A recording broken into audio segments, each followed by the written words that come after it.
and that is moderating us. Okay. So in a second, we are just going live. Ladies and gentlemen, we are now live.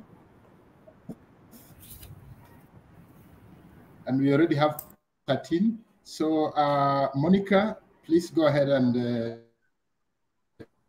take charge now. Okay. Thank you, Paul. I'd like to welcome the panelists and the participants to today's webinar. We shall be discussing blockchain, crypto, Web3, and data governance, and how the interplay between these various things. So, but before we start, as I think Paul has indicated, we have quite a number of people already who've joined. So I'd go straight ahead to introduce Grace from the Data Privacy Governance Society, for her to just give us a brief of what we should expect from today's webinar, as well as introduce herself before we go to the panelists. Grace. Hi, everyone. Hi. We're so excited to have you here as a Data Privacy and Governance Society of Kenya. We are quite a new association that was formed late last year and formally registered this year. But we're very active in the data privacy space, and part of what we do every month is that we meet and try to teach ourselves or learn something new. And a long time ago, we decided that this month we are going to learn about blockchain, crypto, and Web3. I promise you it has nothing to do with the happenings in Kenya. This is just something that, that we had purpose to do. And in fact, because I know we've had a lot of discussions in the Dpgsk platforms, the WhatsApp groups, the Twitter accounts and everything. There has been a lot of discussion about WorldCoin, and even outside Dpgsk. In Kenya, there has been a lot of discussion from even regulators, but above the issues that have been discussed.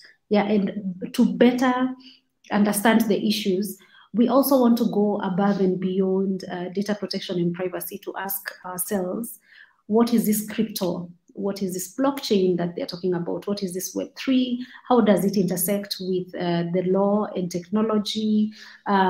What opportunities does it present for us as professionals? What do we need to prepare for, even as policy people, as we want to go out there to advise the government?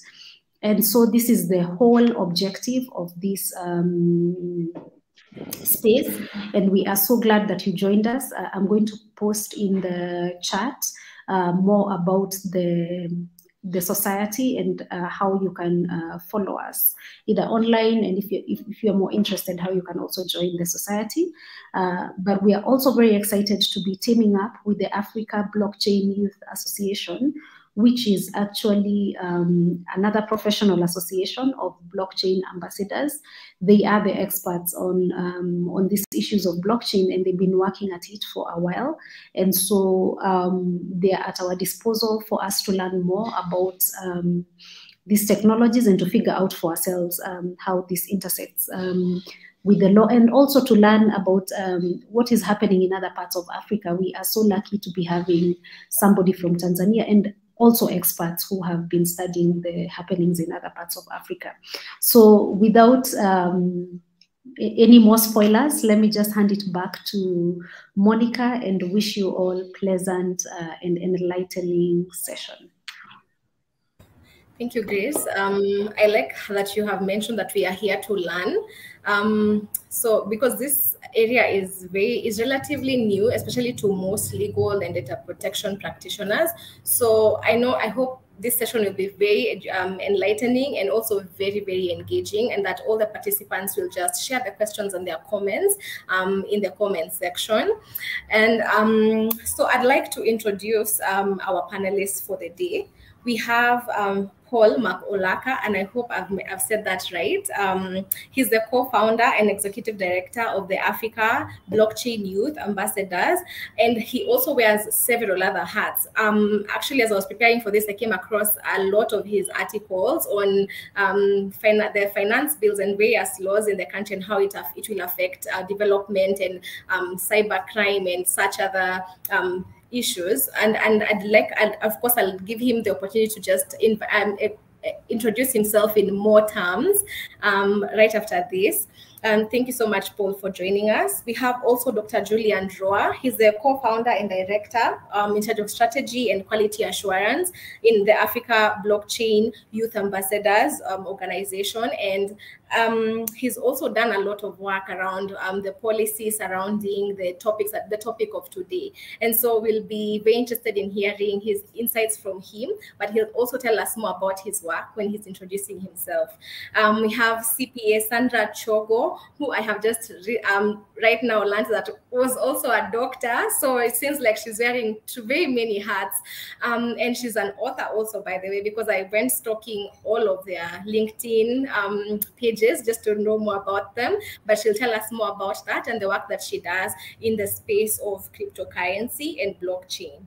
Finally, we have James Mbogo. I don't know if he's managed to join us, but he is a data protection lawyer and also a committee member of the Data Protection and Governance. Let me just check if he is. He hasn't joined yet. I can't see him, but we'll just ask Grace to help us coordinate that aspect. But for now, I'll give. Yes, he hasn't done it. Okay, thank you for the clarification, Paul. So I'll hand the floor to the panelists, starting with Paul, and in that order, you can introduce yourselves and tell us more about what you do.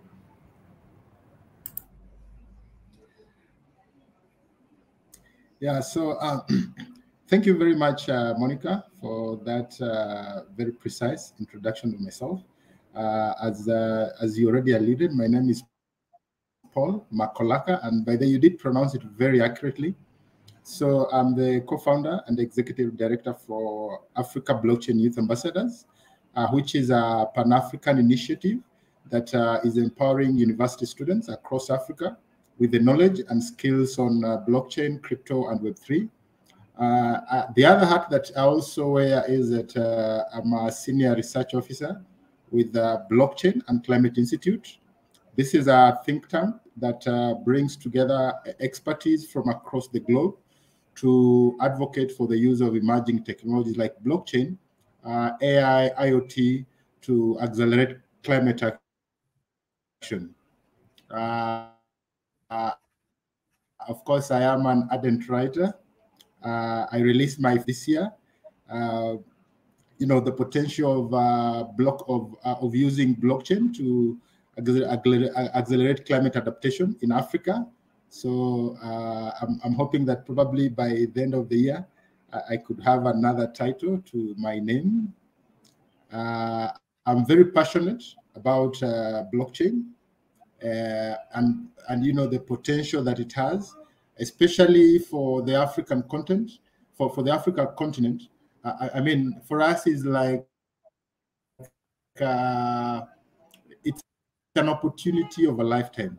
So I just hope that the African people will not let this opportunity go, because this is one of those technologies that actually just opens up and makes the playing field level. So I just hope that Africans would see this as an opportunity to leapfrog and be able to be at par with the other continent in terms of the thinking.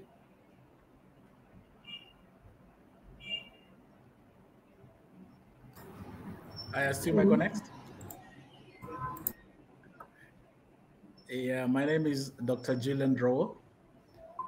Day to day, I manage an outfit by the name Schedules Business and Management Consulting, which is basically an outfit that supports organizations of whatever size in the questions around their strategy, operations, helping analyze the organizations, link them or align them to their vision. That's what I do on a day-to-day basis.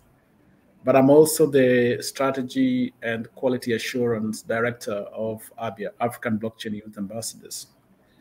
The biggest reason being that I'm a very big enthusiast of blockchain and matters technology. I see myself as a critical appraiser on matters technology or any other topical issues of economic interest. More important, I enjoy indulging and working with young people. I find that very exciting and very stimulating. And that's why I'm here. Thank you. Thank you, Paul. Sandra? Sorry, Julian, Sandra.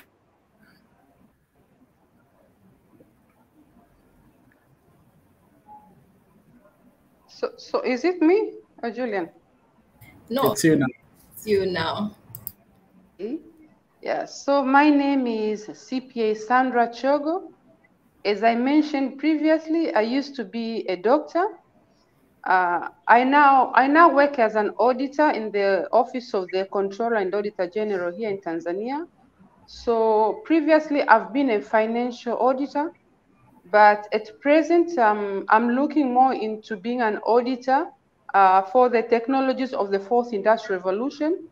So since last year, I've already started auditing things like central bank digital currency, cryptocurrency, just seeing how we are moving on that area. But again, we now talk a lot about unemployment. So looking at the fourth industrial revolution, there are a lot of employment of opportunities. Looking at myself, I'm now doing auditing in areas like artificial intelligence. So I keep on asking myself, are these technologies being taught in the universities? So apart from being a government auditor, I enjoy visiting universities, giving seminars and the like, so that I create awareness and they do personal initiative to equip themselves with such skills. On the side of the accountant, I talk a lot since 2018. I've been creating awareness about especially cryptocurrency to the accountants, because right now, looking at the cryptocurrency, we need to put the controls and the regulations. So who are to put the controls and the regulation, given that this technology is new to everybody?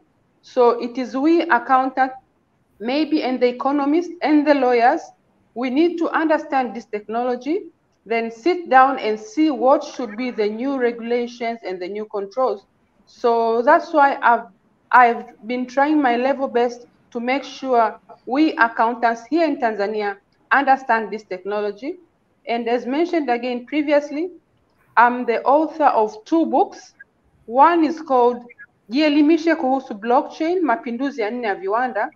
I've written about it in our local language, Kiswahili, so that everybody understands the technology in our own language. But the second book is for the president. It's titled Continuity with Vision, the Roadmap to Success for President Samia Suluhu Hassan.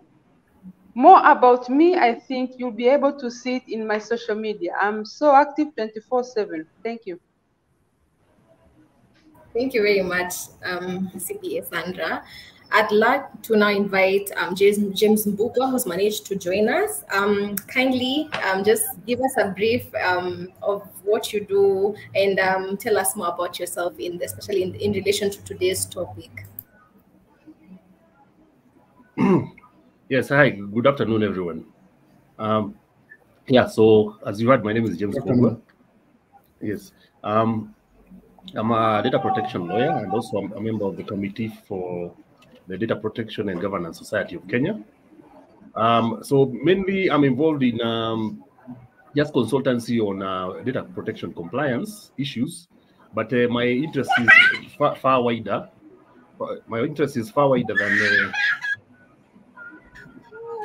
yeah, so sorry, I'm also having to babysit, sorry. So my interest is far wider than just that. So what I do is also, it's all right. I do a lot of writing on tech governance matters, whether it's AI and ethics, whether it's crypto. I think if you look at my Twitter, that is at JG Mbugua, you'll see that I do a lot of basically stuff that has to do basically on governance. My interest is on governance of emerging technologies and how the law responds to these emerging technologies, how the human rights aspect of it, especially given the fact that there is a lot of asymmetry between what the tech innovators know and what the consumers of that technology are. So my interest is probably in balancing that power. Thank you. Thank you, Mr. James Mbugwa. You gave us a little bit of a commercial or a light moment there. Thank you so much for that introduction. And I'm glad to hear that the panelists cover the whole range from research and policy all the way to evaluating how the laws are interacting with crypto and the Web3 and blockchain. And as I was preparing for this webinar, I came across a certain paragraph by Simply Learning, and they had stated that the digital age comes with its own lexicon, a bewildering array of buzz phrases and words and acronyms designed to confuse as much as they are to inform. And I felt like I really related to this paragraph that had been stated, because sometimes we hear of these words and you're just as confused. You know that they refer to something and you can almost tell the meaning of what they are trying to represent, but it also confuses us. And I think today's topic can be very intimidating to some people. So I'd like the panelists to just break down to us. And I think, Paul, you can take up the definition of blockchain in your own very simple terms that we can digest today. And then followed by Sandra, who can define for us what crypto means and what the cryptocurrency is all about in her own very simple language. And Julian, I think you can take us through the definition of Web3 as you understand it and the evolution that it's bringing, so that we can all just start from a basic understanding of today's topic. So Paul, please inform us of what this means. Yeah, thank you very much, Monica. Now, for me, basically, blockchain is a way of storing information in a way that makes it very difficult to change or hack. So it's like you can think of it like a giant spreadsheet that is shared by everyone who uses it. So what that means that every time someone makes a change to the spreadsheet, to this giant spreadsheet, everyone else's copy of the spreadsheet is updated simultaneously.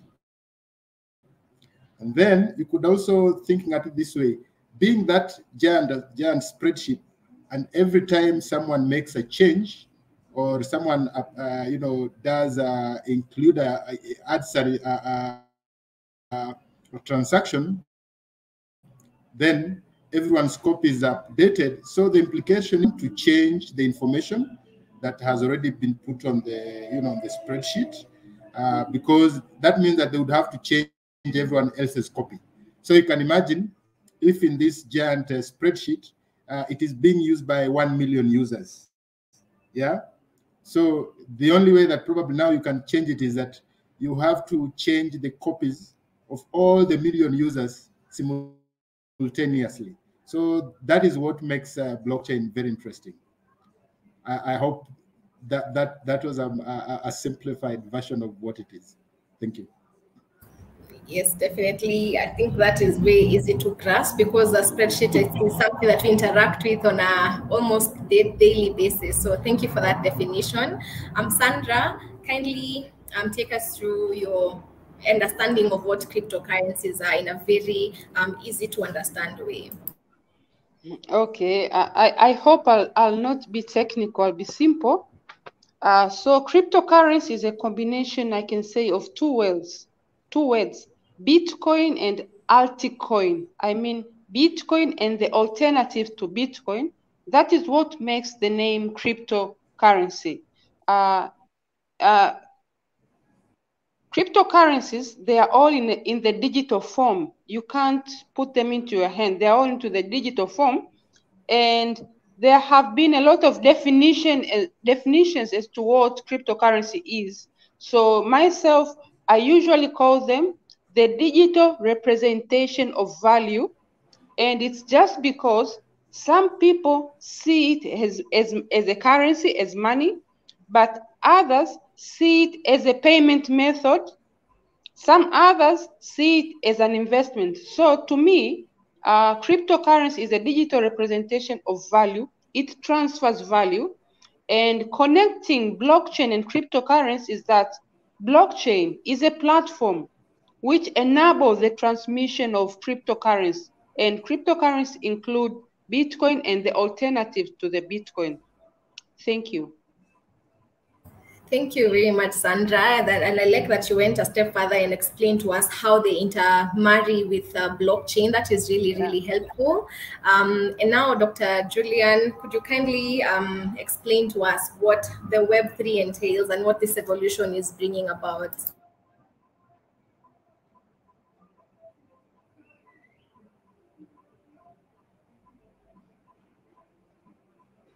Oh, you are muted. Let me just unmute him. Oh, sorry, I'm on now. Sorry about that. You can hear me now? Yeah, I was saying, I wanted to allude again. You are muted.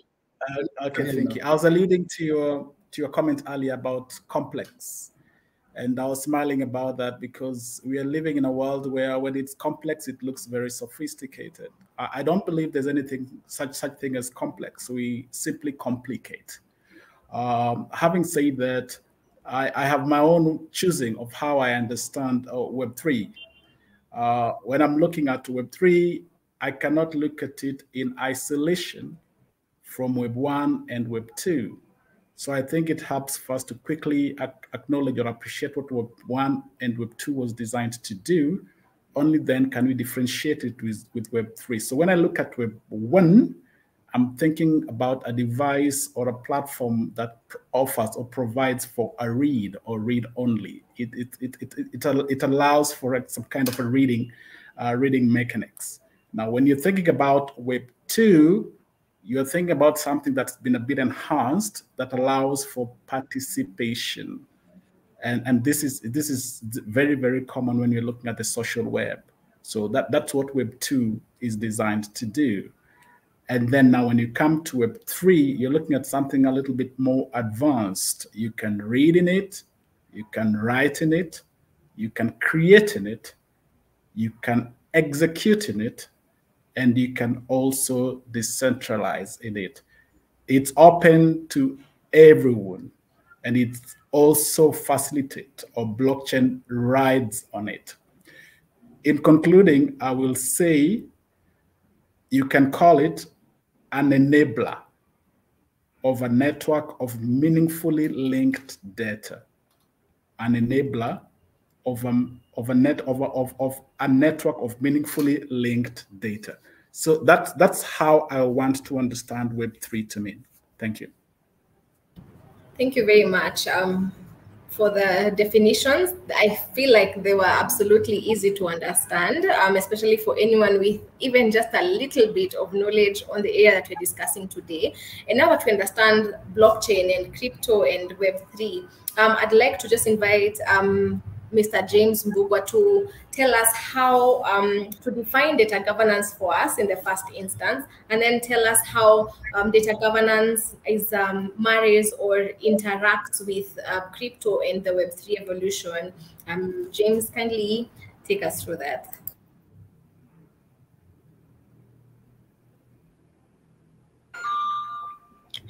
Yes, thank you for that. Yeah, so quickly, basically, just data governance talks about the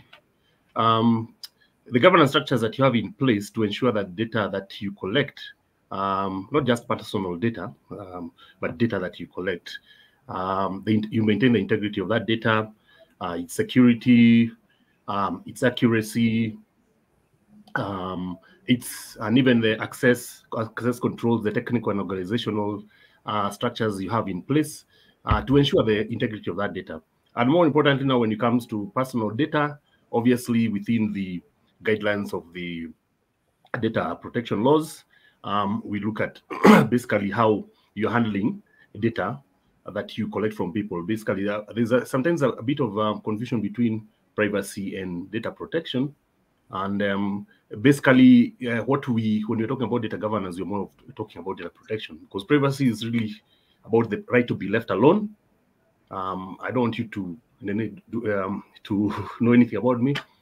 Data protection, on the other hand, is that, yes, I am processing your data, but then I have to do it in a transparent manner, and I have to do it within the guidelines of the law. So when you talk about data governance, we are talking about it within the confines of that understanding, that you are processing it in a lawful manner, that you're you're securing it, keeping it away from people who should not access it, and all that. So when we talk about blockchain and data governance, well, it's a two-edged sword. On one hand, there are some areas where blockchain helps. When you talk about transparency, for instance, because as the other speakers will probably mention, the way blockchain operates is that it is very transparent, and that is why you have validation across the entire network. So if it's a new transaction taking place, then every node or every participant on that blockchain has to validate that transaction before that is added to the ledger or is added as a new block. So there's the essence of transparency, which aligns very well with what data protection is, which is the transparent processing of data. Obviously, the issue of decentralization also comes in. Typically, you'll find that one of the attractions of blockchain is that there is no centralized control, or at least that is how it has been touted.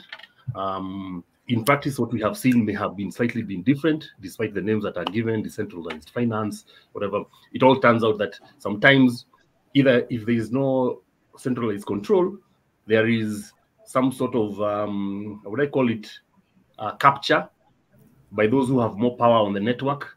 So yeah, so we are yet to probably see true decentralization and probably democratization. But that is another attraction of blockchain when it comes to data governance, in that you do not have a centralized decision-making process, and everybody feels that there is that trust. Obviously, because like we said, there's the issue of immutability, and that means that once a block is added or information is added, it cannot be altered. So really, that helps to keep with data consistency. So that, again, in matters of data governance, we're talking about consistency, the accuracy of that data. It is data that you can trust. I don't know if there's the other areas perhaps you could think of. Obviously, one of the other arguments that people may raise against blockchain when it comes to matters of data governance is that when you talk about transparency, that necessarily means that somebody's data is available for everybody to see, for everybody who's on that network. So in a sense, that compromises on the aspect of data privacy and data protection. Yeah, but in a nutshell, I would say that those are the main areas I would talk of where we see intersection between the blockchain technology and the issues of data governance. There are many more, but let me leave it at that for now. Thank you for that, thank you for that, James. And I know you've talked about transparency and immutability, and that this data can be trusted. But also with the issue of decentralization comes the very real issue of accountability, because if there is no one authority or point of reference, then how can we keep the people who create and run these systems accountable for the data that the systems and the blockchain, the data in the systems and the blockchain technology? I don't know if you have thoughts on that. Yeah, well, obviously, the way it is touted is that because it is decentralized, then really everybody is responsible for everybody else. And therefore, like we are each other's keepers. In reality, a lot of the protocols that have been released really do have I don't know whether you'd call them owners, or basically the people who promote it, so that when you're talking about, say, a particular network that has come, let's say it's running on Ethereum protocol, you will have those so-called promoters who typically will put out the protocol, and then other people can come and build on it. But at the end of the day, it's almost, they works like a committee that they are sort of like a council of elders. At least there's a few that I've seen. But the main thing to note is that where we have seen commercialization or really applications that have a wide usage, they have tended to be more or less centrally controlled, and that's why we have seen, for example, over the last couple of years, people being hauled to court, like some Bankman-Friedman, who was behind FTX and Alameda Research. We've seen the same thing. Binance is in front of the SEC. I think they're also in court. You've had a couple of other cryptos that have crashed. And you follow those people because they're the ones who have been promoted, especially the guys who have been operating exchanges, decentralized finance solutions where they claim to lend you money. So there are guys who basically are out to make money, and therefore they're kind of running the show. But when it comes to, let's say, something like Bitcoin, as it was originally, when you talk about maybe Ethereum, you said, okay, Ethereum has a couple of promoters. It might be hard to actually pinpoint one person and say, we are going to hold you accountable for what is happening. But the guys who now come onto that ecosystem and run applications that are running are the ones who are typically being held responsible and find themselves liable under law, because some of the activities that they do fall under regulated activities under the different jurisdictions, whether it is here in Kenya or in the United States, where again they're having a lot of problems. Yeah, so those are the guys who have been under the eye of the law, should I say. Monica, if I may jump in. Yes, please. If it's okay. Just to throw in a comment there. Looking at data governance, and in this particular discourse, you'll find that we look at regulation as the one form or shape of governing what we do under this new technology. I'm submitting that regulation does not necessarily, or rather, I am submitting that regulation leads to centralization of sorts. Mm-hmm. That's my submission, that regulation leads to centralization of sorts. And I'm also saying that centralization does not equate to accountability. So as we are discussing this and guided by some of these arguments, it will be very, very interesting to see where we end or where we conclude at. Because if you look at how blockchain was originally designed, or if you look at what WebSign is meant to do, it's, have I lost you? Oh, you're there. It's supposed to enable a certain environment of connection that was never there before. My colleague has called it some democracy of sorts. So then the question becomes, we want to democratize so that a peer can relate with a peer without any inhibition of an interface between them. But we also talk about regulation. Essentially, then what are we saying? For me, those are fundamental issues that I hope by the end of this session, we'll have unpacked. Absolutely. I hope that we'll be able to unpack that conversation and maybe hopefully arrive at a conclusion. Sorry. I would also like to probably say one or two, three in terms of in connection to what James mentioned. And number one, he mentioned about Alameda Research, and those who have been who are familiar within what has been happening in the space. Alameda Research was connected to to FTX that collapsed some time back, a few months ago. Now, I think one of the biggest challenges that we've had is that there's a lot of misconception, and there's a lot of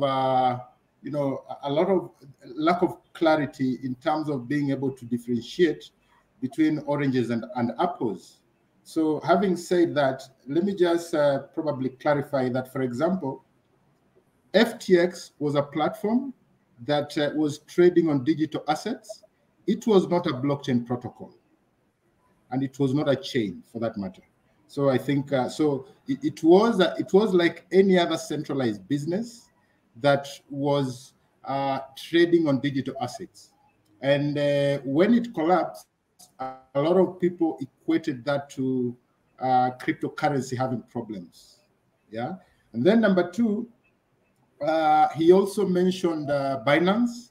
So it is also important that we also clarify that, for example, Binance operates as a centralized exchange. So operating as a centralized exchange, what that means is that it operates like a normal bank, like a traditional bank. When today Binance exchange, for example, collapses, it collapses with the money. Yeah. But at the same time, Binance, they also have their own chain, which operates like a decentralized protocol. Yeah. So I think most of the time, I think it's very easy to be caught up, especially when we have a lot of problems, and we have seen this happening. So I think it is only fair that we separate them and we don't, we don't mix all of them together. Thank you. Thank you for that clarification, Paul. I'd like to invite Sandra to just give us her own opinion, because we will all be discussing from the point of where we understand and how we think about these technologies. Sandra, do you think these technologies are solving problems in the digital economy, or are they creating new problems in this space?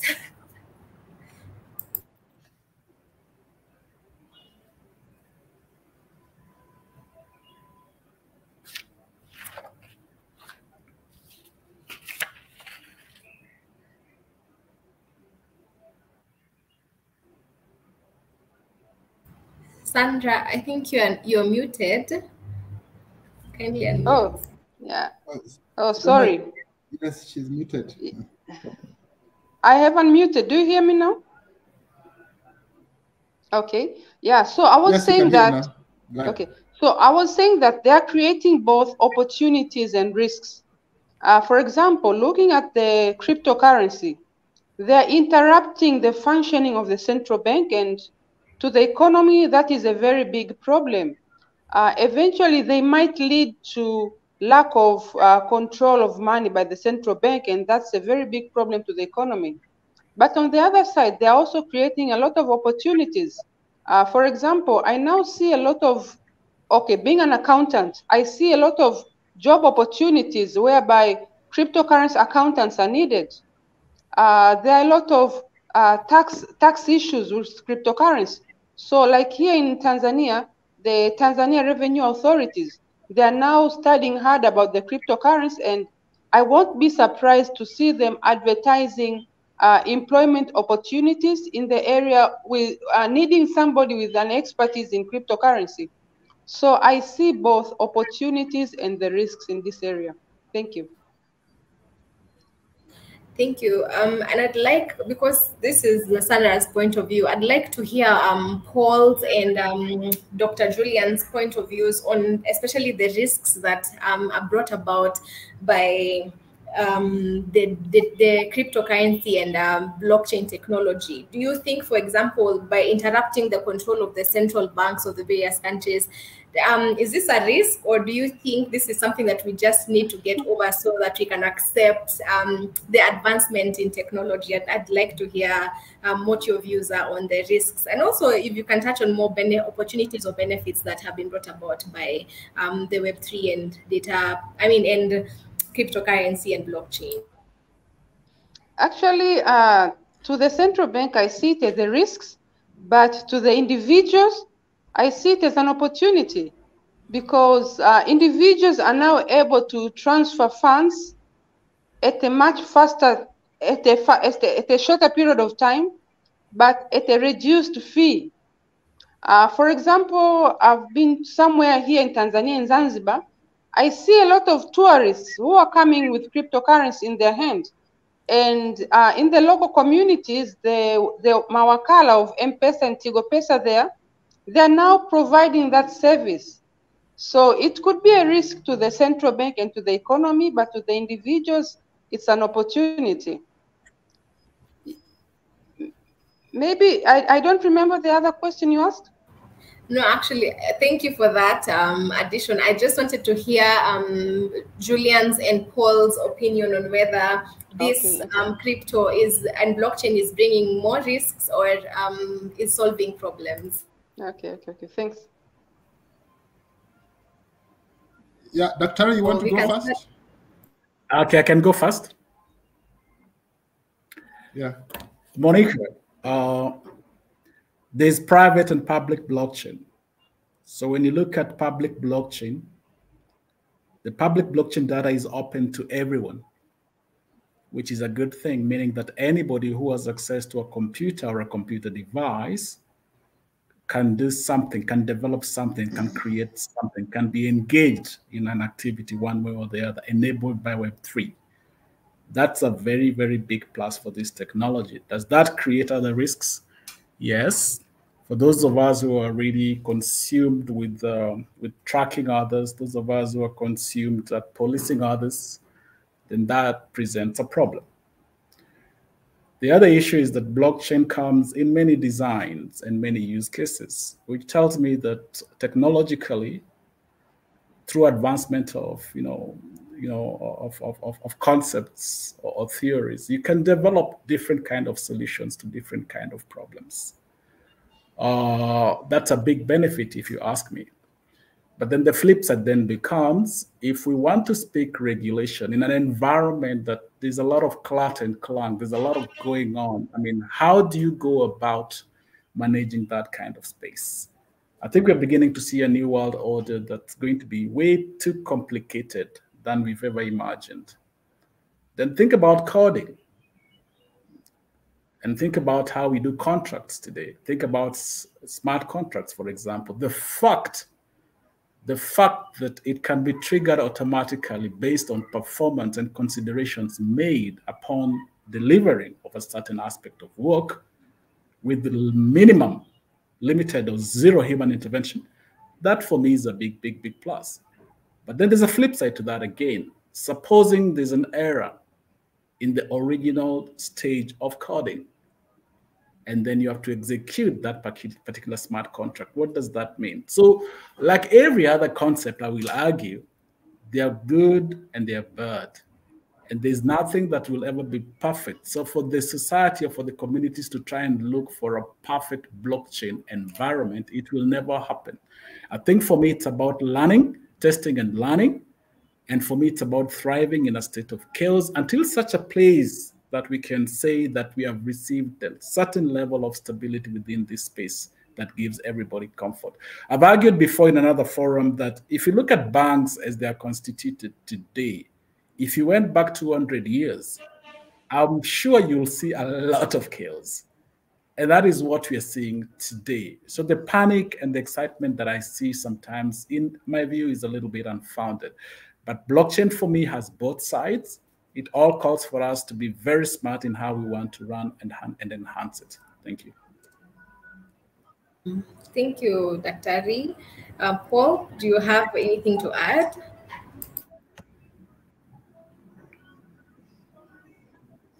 Yes. So basically, if you look at our history, the way for example, internet has evolved. Of course, that did not. It was not a bed of roses. A lot of things happened. A lot of push and pull. A lot of transformations to where we are today. And just as Dr. also mentioned about the banks, that just reminded me about the financial markets. For example, we had in 16th century what they call tulip bubble, which happened in market crashes that were recorded in history. And even after that, we've had very, very many crashes at different times.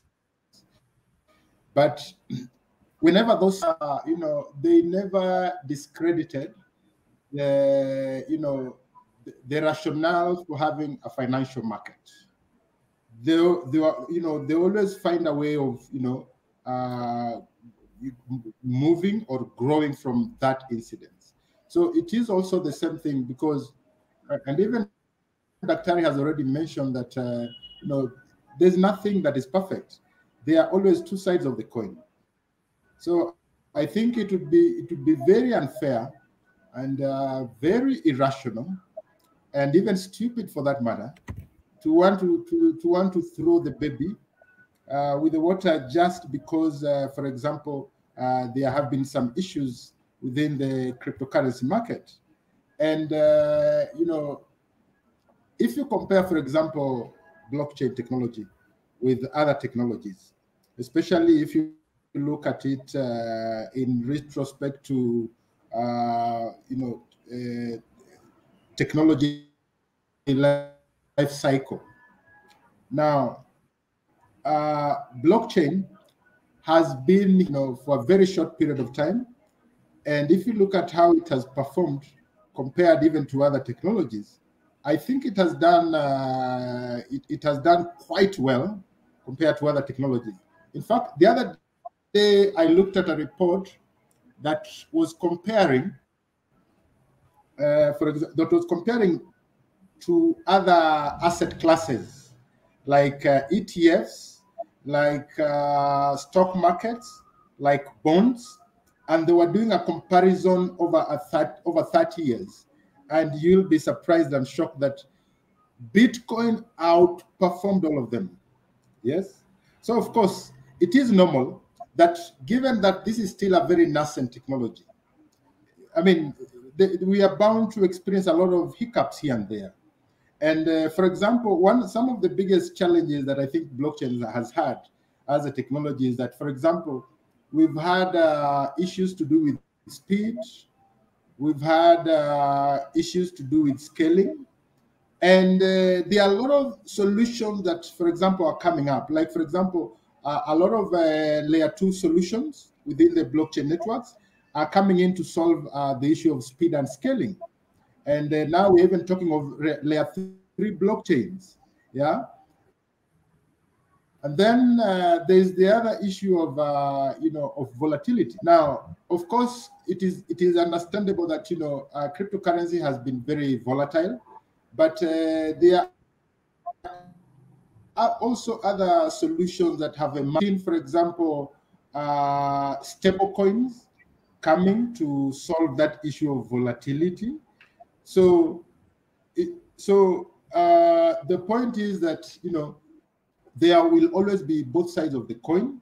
So we just need to see how we can address, you know, the negative externalities that arise from the technology that you're using, and then be able to maximize on the strength, on the potentials.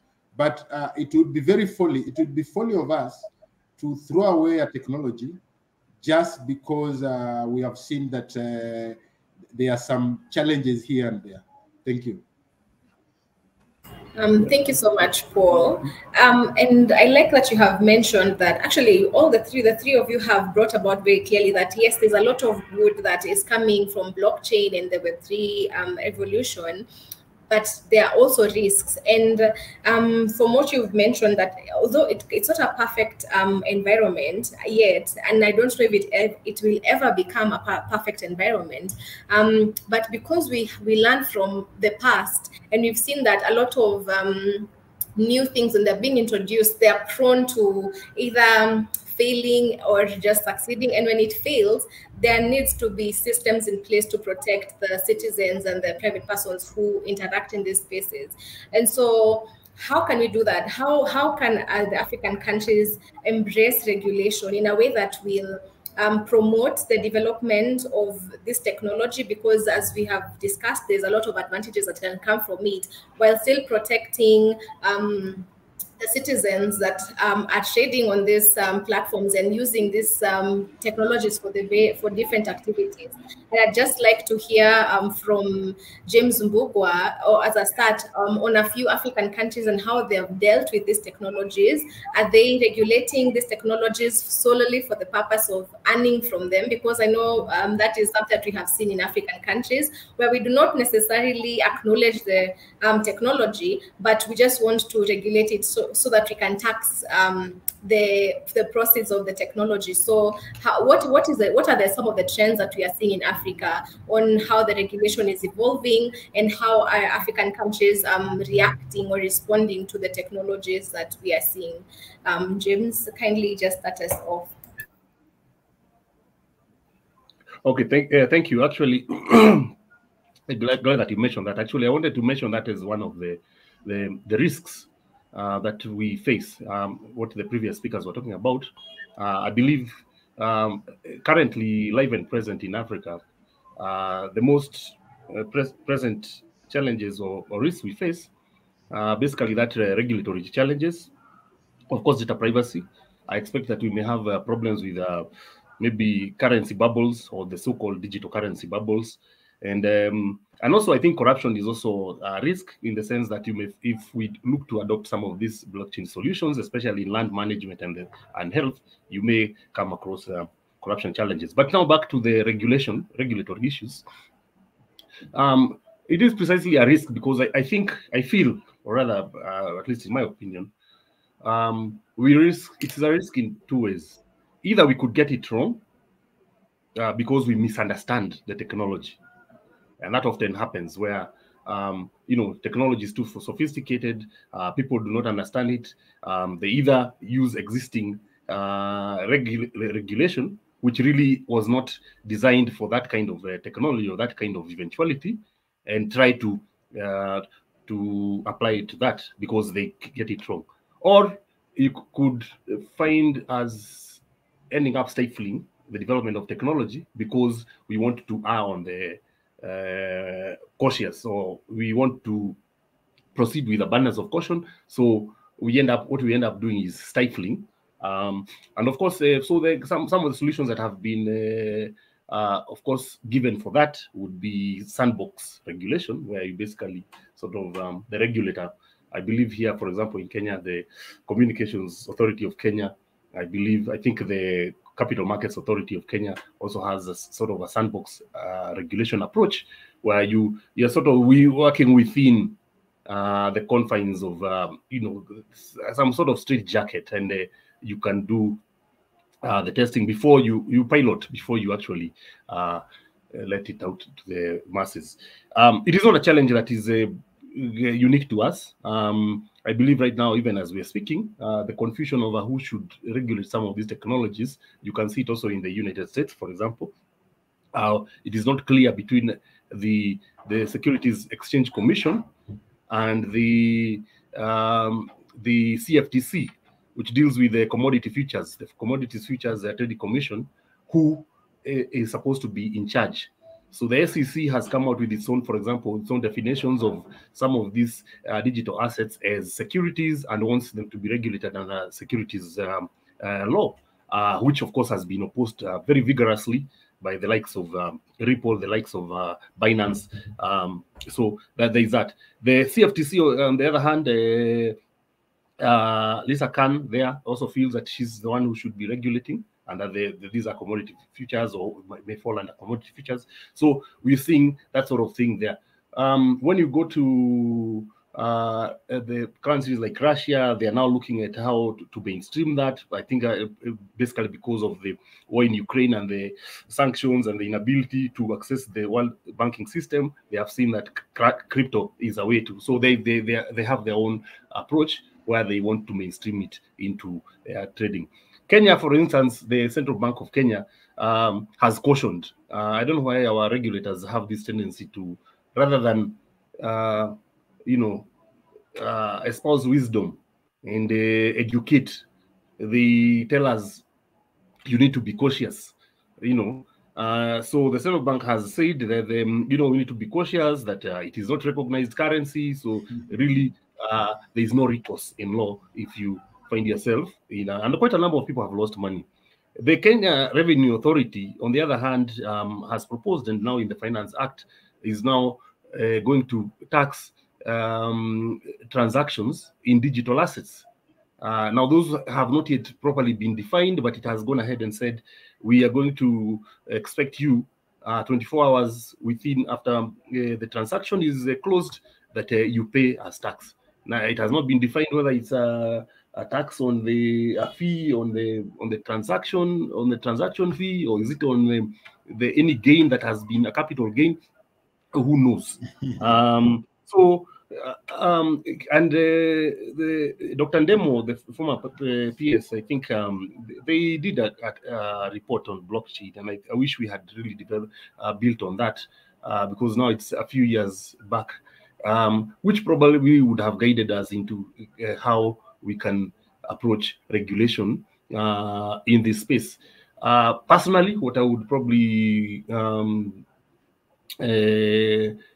advise, having played in this regulatory space for quite some time, I would think it is high time we go back to a suggestion that we had put in one of the finance acts a few years back to create a financial services authority.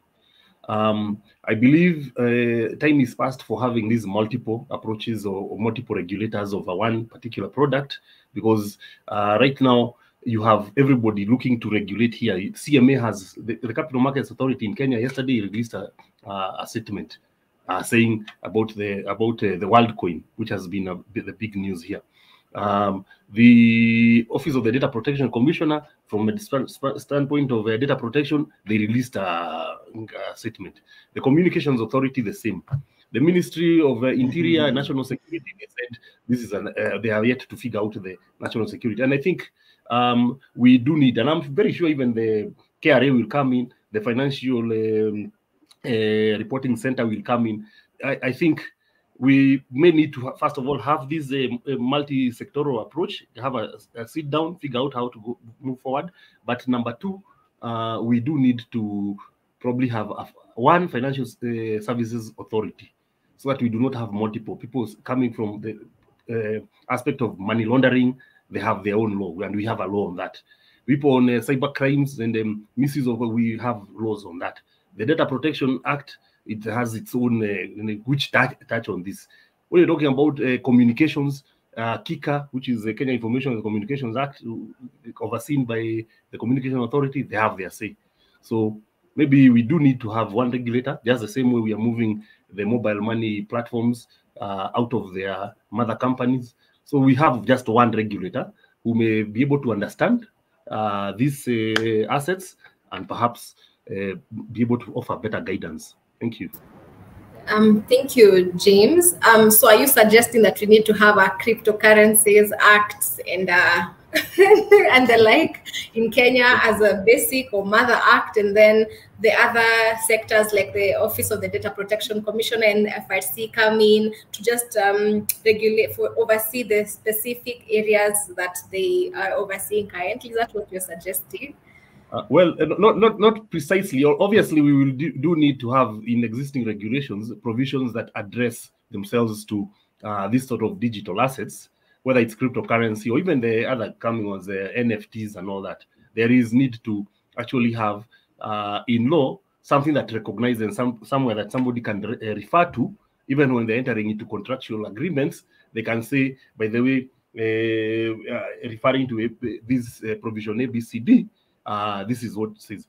But I do feel that a financial services authority with broad mandate, so that we are talking of ante, not a post, that they have defined broadly that these are financial services, or this is what financial services entail, and then they can easily come in and say that in our definition, we do feel that this is a financial service, and these are the requirements for you to be able to offer financial services within this jurisdiction. So perhaps a broader approach rather than one that would end up stifling merely because we do not fully understand the technology. I feel we need to have a more flexible approach towards it, so that it defines in general and then comes now to specific when the particular service is brought before that law for it to be defined properly. That's well understood. I don't know if Paul has any thoughts on that, especially the Financial Services Authority. I'm not sure if that is what Paul had written on, but Paul, what are your thoughts on the type of regulation that we need to adopt as African countries in order to facilitate this technology while protecting the individuals who are using them?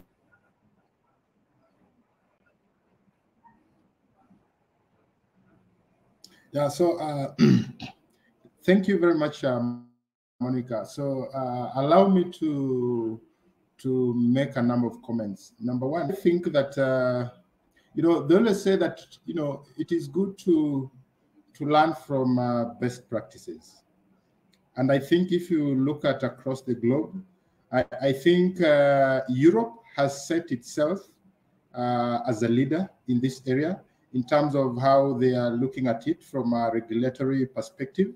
And I think that is the best way to go, if you ask me.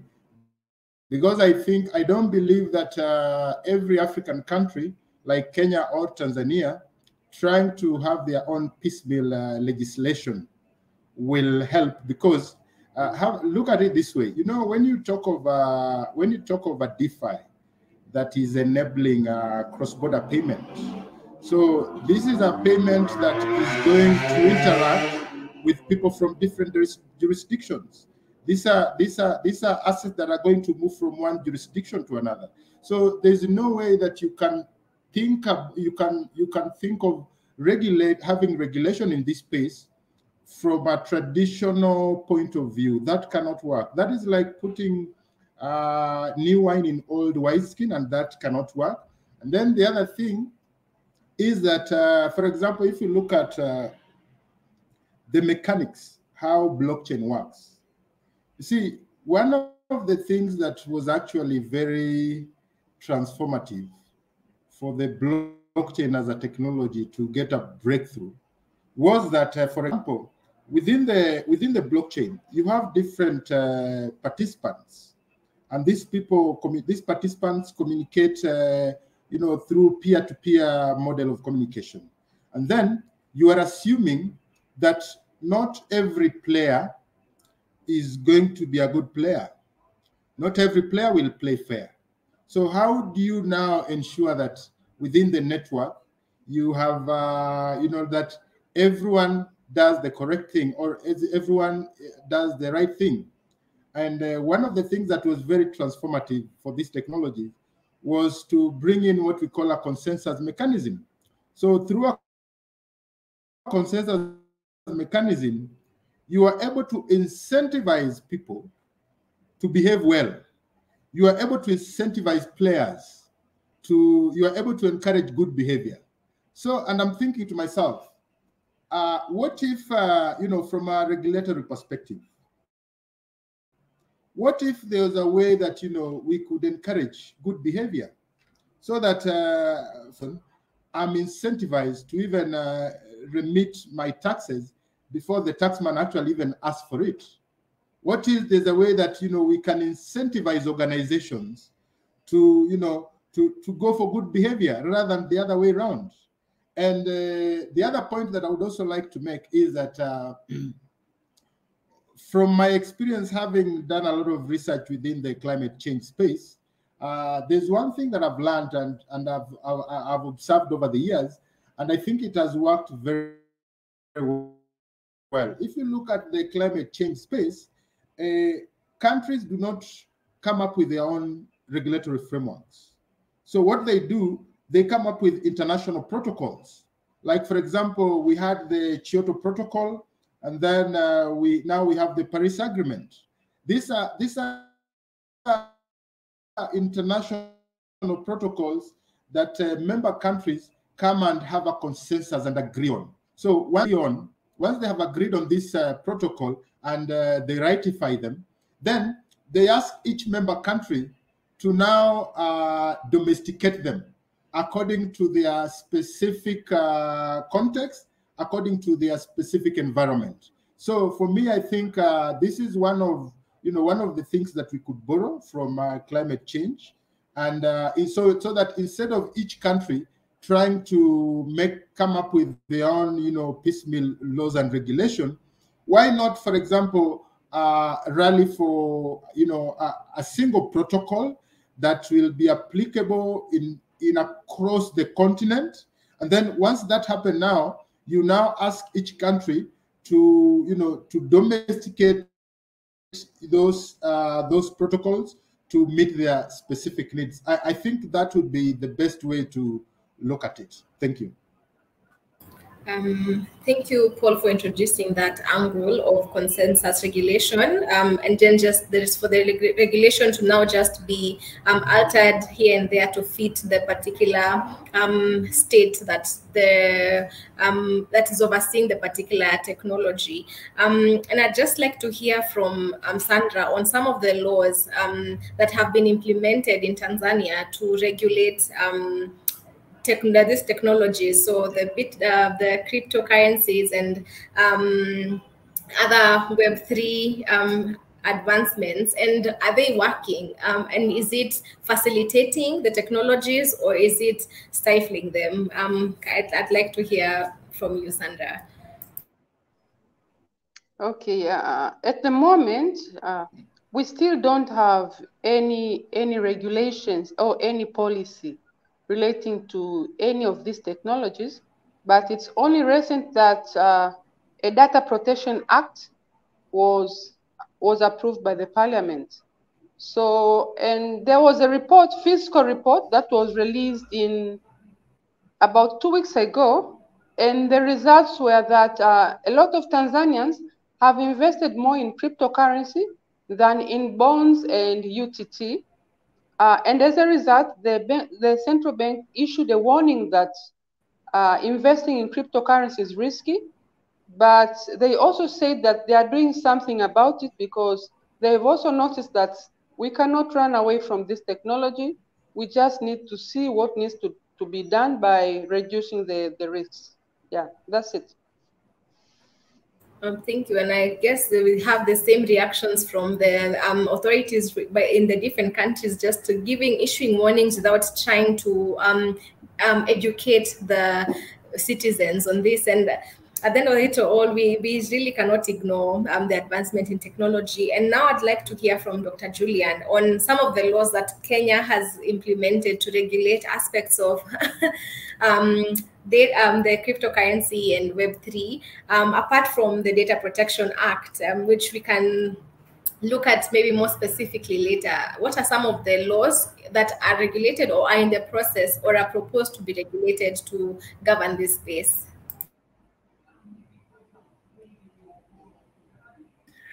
Yeah, I am not aware of any law.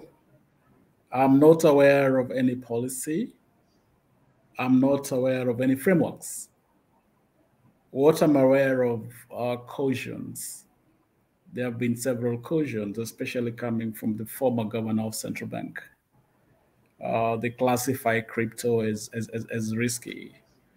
But again, they have not illegitimized the works around crypto or blockchain. Not that I'm aware of.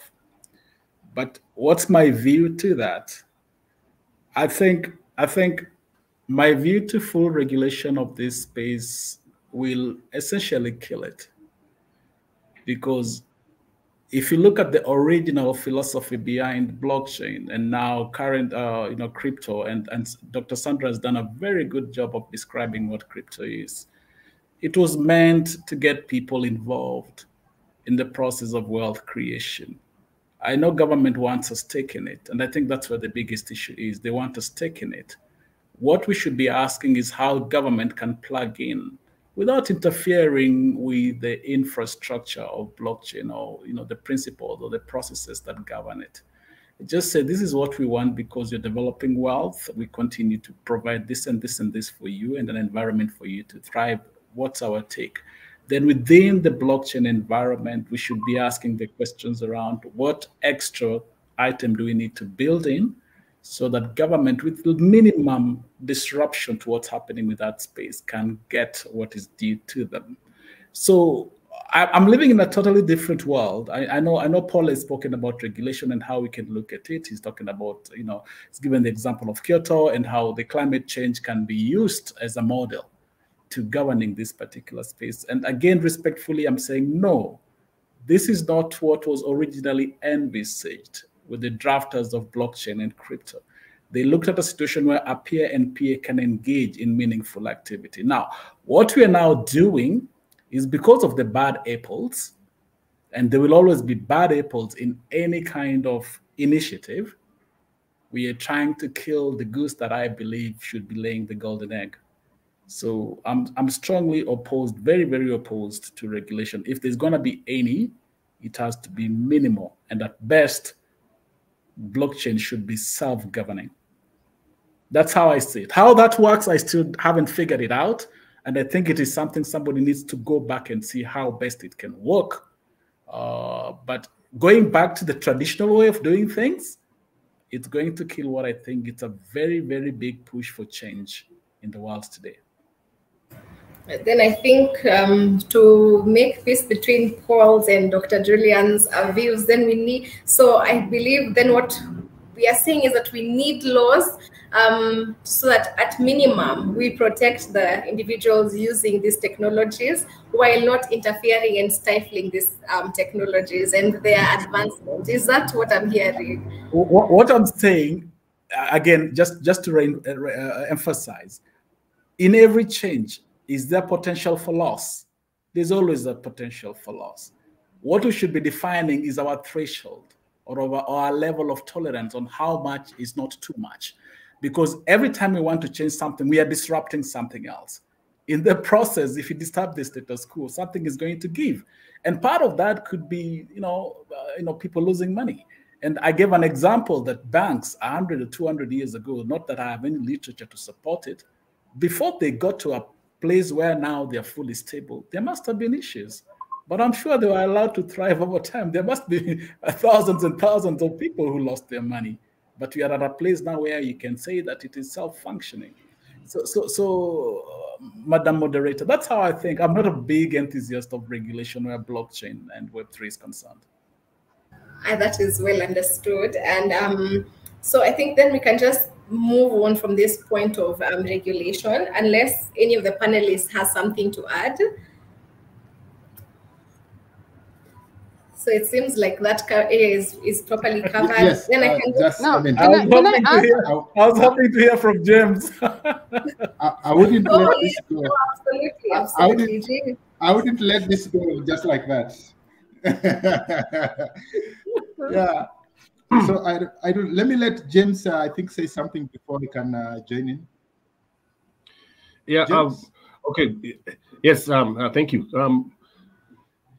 I partially agree, but also disagree with what both Paul and Daktari have said. With Paul, I do not know that it would be effective to have a sort of framework approach to this, especially given that, okay, not that it would not be feasible, but I'm wondering how practical it will be, because as you understand, the people most threatened by this technology have been the traditional financial system, especially the Western banking system, financial system. And these are some of the accusations that the chairman of the SEC, the Securities Exchange Commission, Gary Gensler, has faced, that because you used to work for Goldman Sachs, he's actually holding brief for them, and that is why he's really going after crypto. So the biggest impediment, and I want to give you just a short story. One time, I think around 2010, I think, I was called from leave and I had to go see the former CEO of Safaricom, Michael Joseph. It could have been 2009, I forget. And he had a very interesting story that M-Pesa was about to be banned. And I asked him why. And it turns out that 4 big banks in the country had ganged up gone to see the regulator and also lobbied the ministry, and they're saying this is a very risky service that we're exposing Kenyans to. It's not regulated. What we should do is shut it down, and until we can figure out the regulation around it, then we can tell whether it is something that you've done. And basically, cut a long story short, what he told me is that he went to see the then Minister John Mishuki, demonstrated the technology to him. The minister was very impressed because he actually tried it out with one of his workers at his farm in Murang'a. It worked. He was sold on to it. And he took them to the president, Kibaki, then, and they were given a green light. But obviously, the point I'm trying to make here is that the biggest opposition to the sort of framework approach that Paul is talking about is this established financial system. And as you'll understand from even the history of Bitcoin, Satoshi released his paper just after the global financial crisis, after the banks, put us in all those problems, and he was figuring out something where there is no centralized banking, that you can have this currency that is peer-to-peer, and you don't have these intermediaries who come up with all sorts of what were described as financial weapons of mass distractions, derivatives, and so-called, all the names that they had. So that would be the biggest problem I would say against or working against a framework approach such as the one we have with the UNFCCC for climate. Again, also what Daktari is saying, we let it self-regulate. I may not see that working, particularly because it's not necessarily the users that we sometimes have to regulate. It's because sometimes of some of these things we look at them from a consumer protection perspective, and some of the people who are participating in these activities may not be informed enough, nor may they have the legal wherewithal to find recourse when they are defrauded or they are scammed. And therefore, given that these are international technologies, we cannot simply allow somebody to run technology here without a way of regulating their behavior, especially as it affects or impacts our citizens' rights. So anything, if it is likely to impact on our citizens' rights adversely, then obviously we do have to have measures in place, whether it's under the Computer Crimes Act or any other regulation, but we cannot really leave it to that, because those guys are not even operating here. The owners of some of these technologies are operating elsewhere. WorldCoin is Sam Altman. Where are we going to get him? Currently, we are even now struggling to hold the likes of Facebook and Google accountable here for activities that are taking place here. And they are fighting us, saying we don't have jurisdiction to apply our legal requirements over them. So I do see that there is need, in as much as I understand that there is that attraction for a democratized and self-regulatory approach. I do think that a responsible government and a responsible society will also endeavor to put in place some measures that protect their citizens, especially the uninformed and the gullible. Yes, I think with James, I think we agree to the extent that there needs to be some middle ground. But yes, Paul, I'll take your comments on the matter.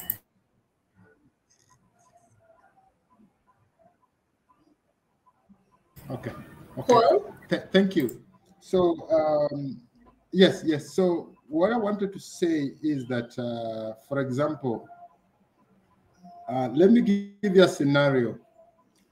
Like another concept that is gaining momentum, that is not being spoken of very loudly out there, is what we call hybrid finance. So hybrid finance, this is basically trying to merge between the tradition of finance, some aspect or some components of traditional finance, and then you're merging it with the aspects of decentralized finance, which is being brought in by blockchain, crypto, and Web3. So now you have a situation whereby, for example, and I mean, this is a very good example with the internet. Internet, as we know it today, Internet is not owned by any government.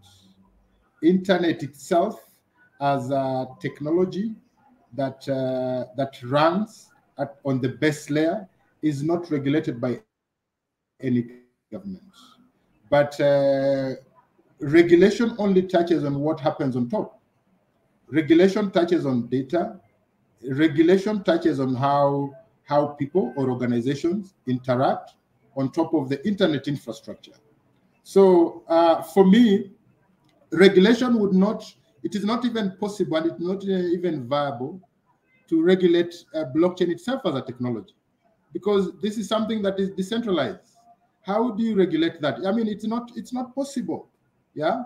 So for me, when I'm talking of regulation, I'm more of talking in terms of the value that we are transferring on top of blockchain. How we interact, because as Dr. also earlier alluded, is that for example, when you look at smart contracts, these are basically code that have been written by people, and it is possible that, and we have even seen this, in that there are times when whoever it is that was writing this code, they do not follow best practices, and it happens that bad actors are able to to come across these loopholes, and they would be able to do stuff. So in terms of regulation, we are not necessarily looking at the infrastructure itself. We are more of looking at the behavior and how that value is transferred from one person to another, because at some point that value will find its way in the traditional finance. So how do you deal with that? And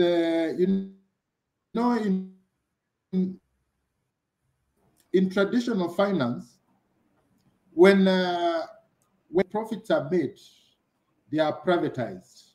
Whereas when losses are made in the traditional finance, the losses are socialized.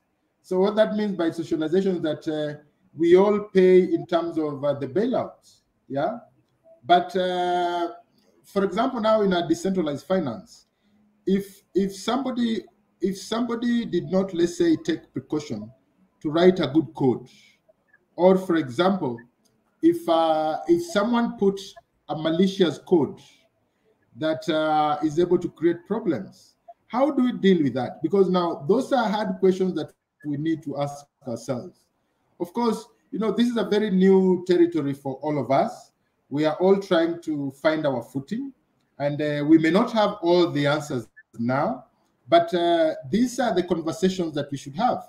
And remember, as I earlier said, I'm not talking of the traditional kind of regulation that we know it in a traditional way, because that would not work. So what we have to come up with new paradigms of thinking in terms of how we can go around these issues.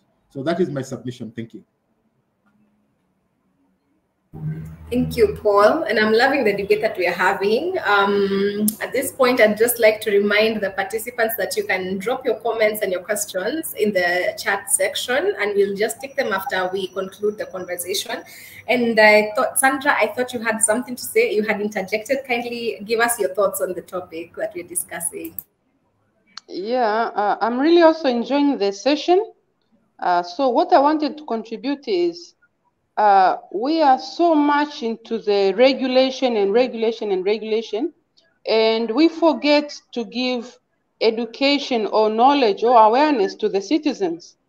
So our citizens are facing this risk just because they really don't understand. So for myself, I've decided to take the initiative, and that's why in my social media everywhere I talk about it. And when I'm with the regulators, I really insist on this thing.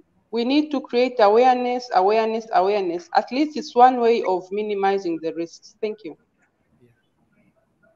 Thank you. I absolutely agree with you, Sandra, that we do need to empower the citizenry and the public to understand what this cryptocurrency and blockchain is, because only then, when it is so embedded in our system, can we be able to find that middle ground where the regulation is enhancing the advancement in this technology while still protecting the individuals. Because when we are creating a regulation from a point of ignorance, then, as Paul alluded to, we are just going to try and be, we're going to be overprotective and try and will eventually stifle the advancements in technology.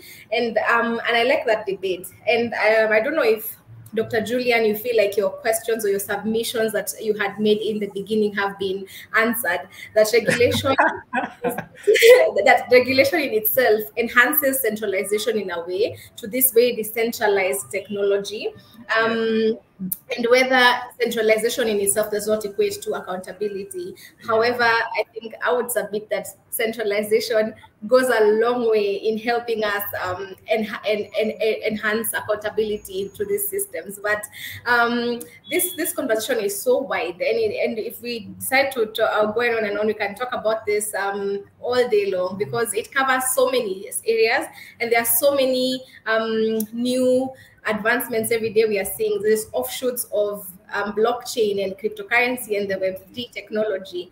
And this conversation actually has been ongoing and will continue to go on the platforms run by the Kenyan Association of Data Processor Protection Lawyers and sorry, I lost my screen for a minute. So the association, the conference is still ongoing, and as we conclude, Grace will tell us at the very end how we can plug into these conversations. But for now, I'd like to understand from, especially starting with James, because you're a legal practitioner, and a lot of the people, you're a legal practitioner and a data protection practitioner, and a lot of people on the call are practicing in these areas. How can we as advocates, or how can we as data protection practitioners tap into this space, and so that we're not left behind in this wave of the Web3 evolution? So how can we tap into this space? How can we ensure that we are not phased out or rendered completely unnecessary? Because one of the things that Web3 wants to do is cut out the middleman. So how can we remain relevant even in these advancements?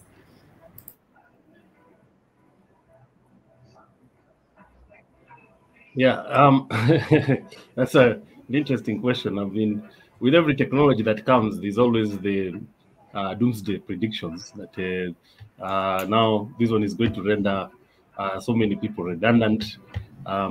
Actually, right now, even the blockchain or crypto may not be the one that is drawing most fear.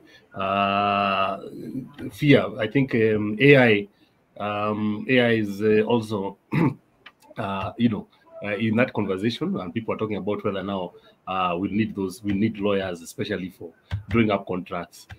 Even in the criminal justice system, AI.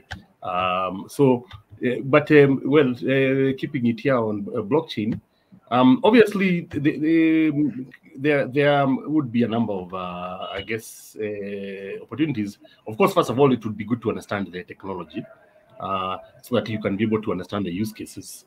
As you understand some of the use cases that have been suggested for places like Kenya or African countries would be, for example, in the notorious land management systems, where really records, files tend to get lost.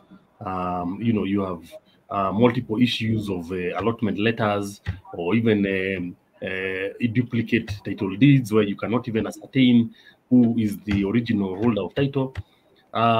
So this is an area where it is seen that blockchain could play a part. As we said, the issue of immutability and the issue of validation, and basically just the consistency of that data. So I believe that obviously this is one of the areas that perhaps advocates or basically practitioners can advise clients to adopt. whether it's the banking system, government offices. Although we know our government, I mean, like I said, corruption is going to be one of the risk factors for adoption of some of these technologies. Yeah, but number one, once you understand the technology, excuse me, there are a number of areas, especially now when we move to finance, that hasn't reached here yet, but we've seen it grow in the United States when you're talking about leveraged, decentralized finance, DeFi, where over and above merely holding these assets, people are now structuring new financial products. These financial products basically probably they look almost like what you've seen in the traditional banking system, but are now riding on these crypto protocols, these blockchain protocols. Again, when it comes to those sort of financial products, I guess if Wakilis are astute enough and they're willing to learn to understand the technology and what obligations arise from both sides, then it is an area I think they would be able to play in. And there are so many other use cases when you're talking about health, in terms of logistics. We have a big problem in this country, for instance, in terms of the medication. I mean, pharmaceutical drugs. When we centrally procure them, and then they don't get to the intended recipients, and they end up in privacy pharmacies. Again, those are products that really, both from an IP as a perspective, but also even from the use of blockchain, you can actually track those products unique and each product to where it ends up. So it's I think quite a wide area. Some of the one of the biggest problems we have had in adopting it has been, well, apart from just the infrastructure lacking, but also we require a lot of power, especially when you're talking about blockchain and the proof of work sort of protocols. Those ones we require a lot of power, and I guess also the climate change issues are rising again now, claiming that again any chains that are using proof of work rather than proof of stake are climate unfriendly. So there are quite a number of things that have prevented us from adopting it. But I think once it starts being adopted, there are quite a number of areas I think that practitioners will find themselves, with work to do. But I guess as a starter, perhaps it's best to just keep updated in terms of what the technology is. Follow the news. I guess it's always good to follow, like Sandra is saying, she updates on her social media. Keep up with such people, just understand what's going on, and and most likely, initially the work will come from probably somebody abroad, because they have a client who also has operations here, and they need somebody to hold up on this end. So yeah, so it's always good to just stay updated with the technology. Absolutely. I'd like to hear from the rest of the panelists on the good that you see coming from Africa, just embracing this technology, and also how the various practitioners, not just in law, can tap into these spaces in order to ensure that they are not rendered absolutely irrelevant. We can start with Sandra, then go to Paul, then we finish with Dr. Julia.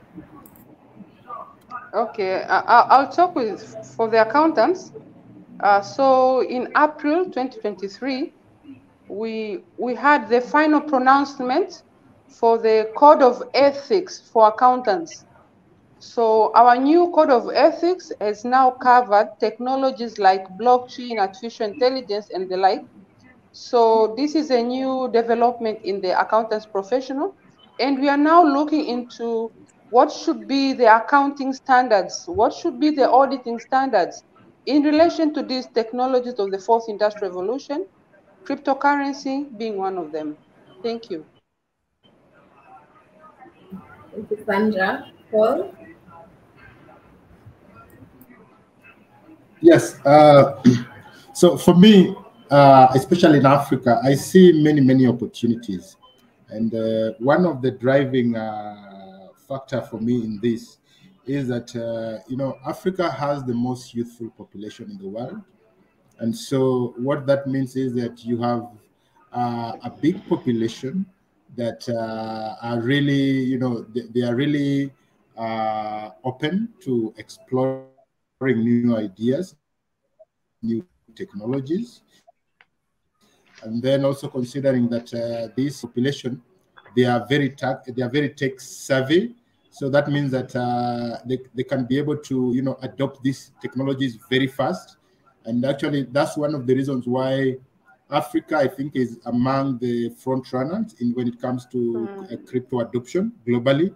So, and then the other thing that I also see is that with these new technologies and with what is happening, is that as much as there has been fear that many professions will be rendered obsolete, but at the same time, there will be many professions that will be emerge from this.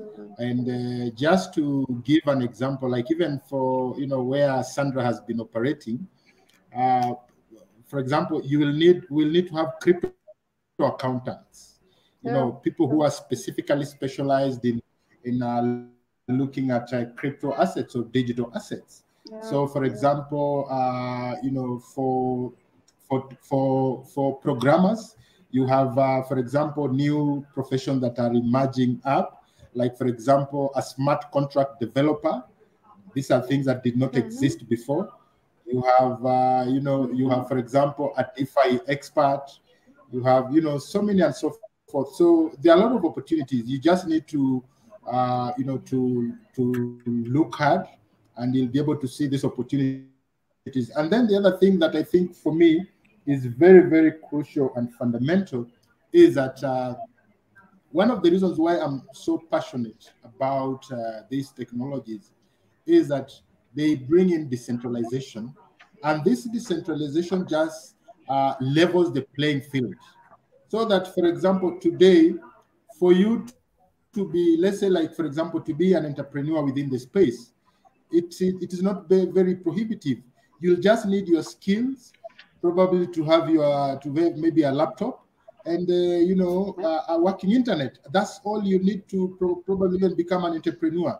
Today, for example, if I decided that I wanted to develop my own blockchain, I can actually go to GitHub. I can clone the Bitcoin code, and from that I can customize it and come with my own blockchain. So that is how transformative these technologies, are making things. So and especially for young people, that considering that in Africa we have some of the highest unemployment rate.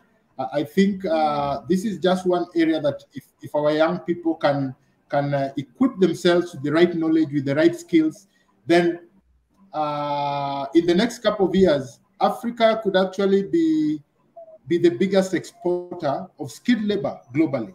So that is how we need to position ourselves. And these technologies are just helping us to position ourselves. Thank you.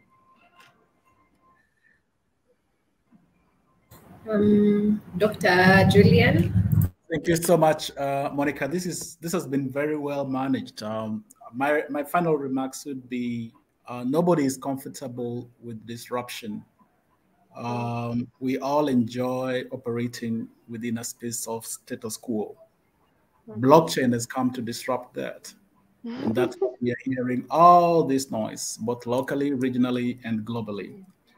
I mean, if you just think about it, how radical this can be, think about a lender, a bank, who is edging towards being irrelevant, edging towards redundancy. And that is because Sandra in Tanzania has extra cash than she needs.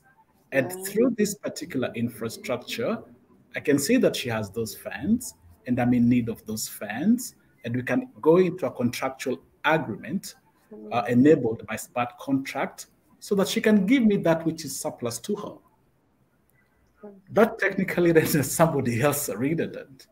Now, think about international trade or funding international trade.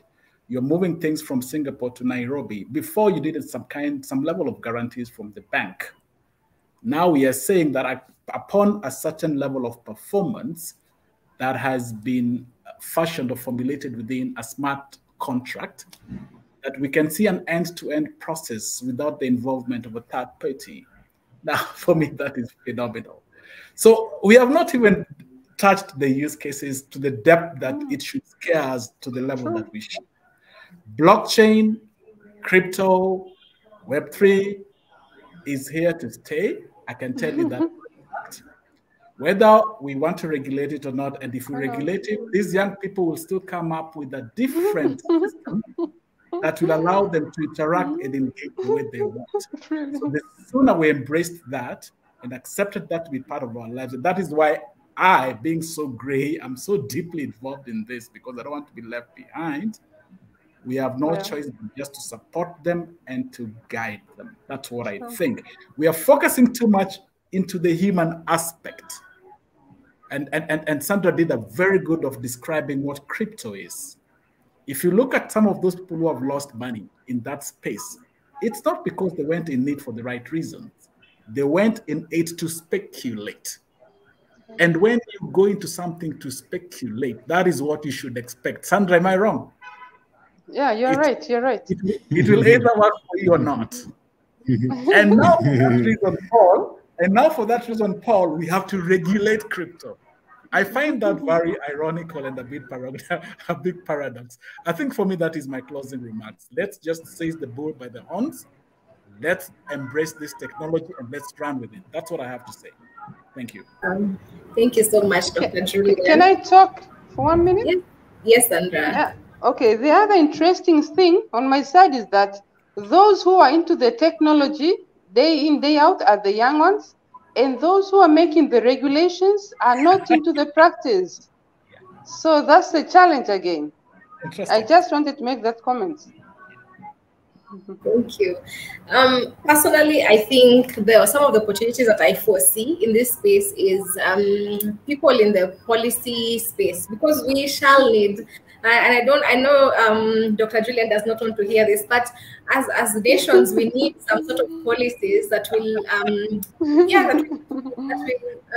guide the laws that come up in these sectors, and if the people who understand the blockchain and the crypto and the Web3 to guide the policies, and those are opportunities I'm seeing. But also in all these companies and all these providers of these services who want to be registered locally, this guiding their compliance to the data protection laws and other laws that are relevant to that space, as well as drafting their internal policies and just ensuring that they're operating in compliance with the laws that affect them. I foresee those opportunities for practitioners on our end as well. And it's just exciting, and I can't wait to see how this will continue evolving, and how we are going to continue either regulating or letting it self-regulate. But I do not foresee African countries just letting that source of income get away just like that. So it's interesting to see how it all works out in the future. And at this point, I'd like to take a few questions from our participants.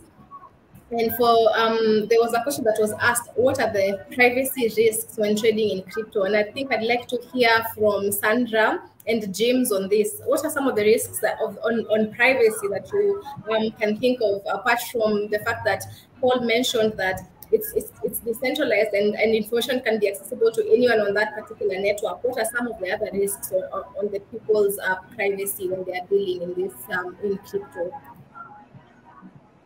I can say for the privacy risks, some of the risks are giving too much information than what is needed. You are giving too much of you, too much information, and they'll use it by selling that data. Maybe that can be one of the risks in those platforms. But the other risk is working with the platforms that I can say scam platforms.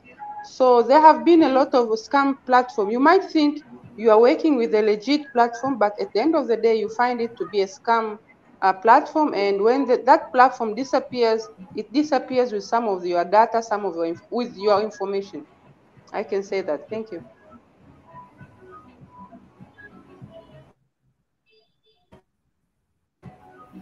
Yeah, yeah, I agree with you, Sandra, and I think, like we said, because of the transparency aspect of it, I think one, pretty much the transactions that you carry out are, visible to everybody on the network. There has been this misconception that when you are trading in crypto or transacting in crypto, that you really can operate, anonymously, and this has been debunked recently by investigative forces. Chainalysis are, for example, one of those ones who offer support to law enforcement agencies, and they have been able to crack down some of these trafficking rings that operate in the dark web and who use crypto for transacting, primarily because of what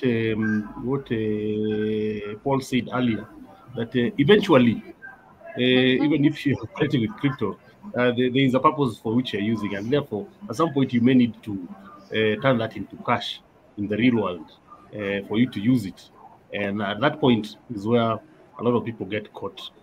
So yeah, but so that is one of the areas where a lot of people do not understand that, in as much as you think you may be anonymous, eventually you may have to come to the real world where you use your real name.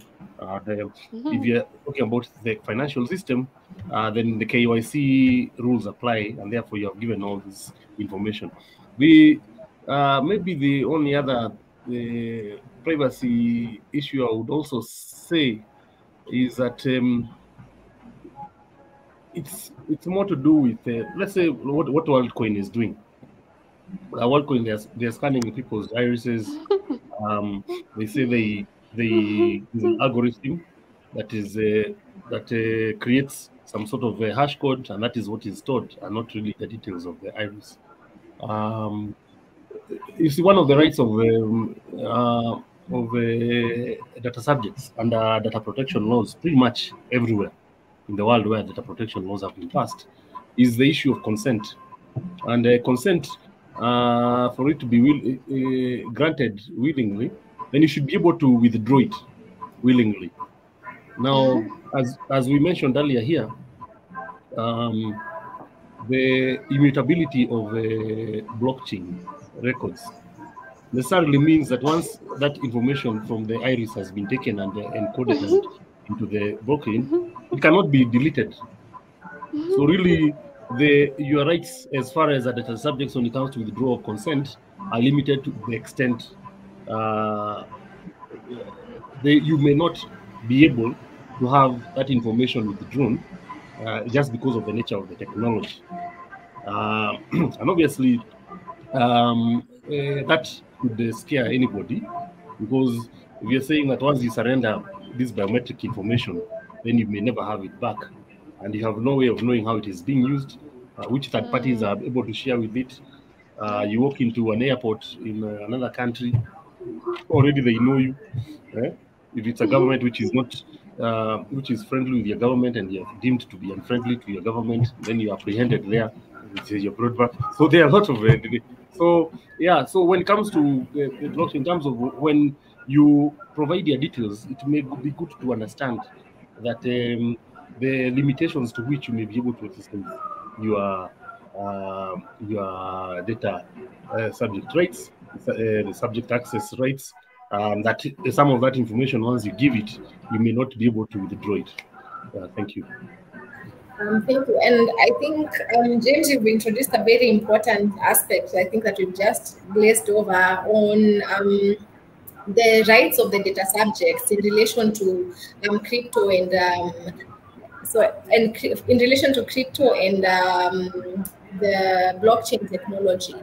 And I think so. I think then that question, that introduction then brings about the question of regulation, because currently most data protection laws give the data subjects the right to ask for the information to be deleted in the event that, and for it to be updated when it changes. And so blockchain technology, ideally, once it is introduced, then so some of those rights are automatically so the data subjects automatically don't enjoy some of those rights because of the nature of the technology in itself. And that is a very big question. And then we have to consider how will we regulate data belonging to the various data subjects in light of this technology and its very nature. This because it's intrinsic to the technology in itself. Those are very important questions, and that conversation should absolutely continue on the spaces, on our social media pages and the WhatsApp group that Grace will tell us more about. But I saw as if Paul had something to say, and Paul, kindly feel free to just give your thoughts at this. Yes. Yes, the reason why I really wanted to say this is in light of what has happened with the WorldCoin. So from a personal experience, I did come across some of the people who are registering people on the ground, and I did ask them a few questions. Because for me, that was very deliberate. I wanted to know the kind of technology they're using and the kind of models they're using. But unfortunately, the answers they gave me were not satisfactory. So I had written them off based on that. But then later, yesterday, I did have an opportunity to read their white paper, which is on public record. And when you read their white paper, and especially if you're a person who understands how decentralized protocols work, it's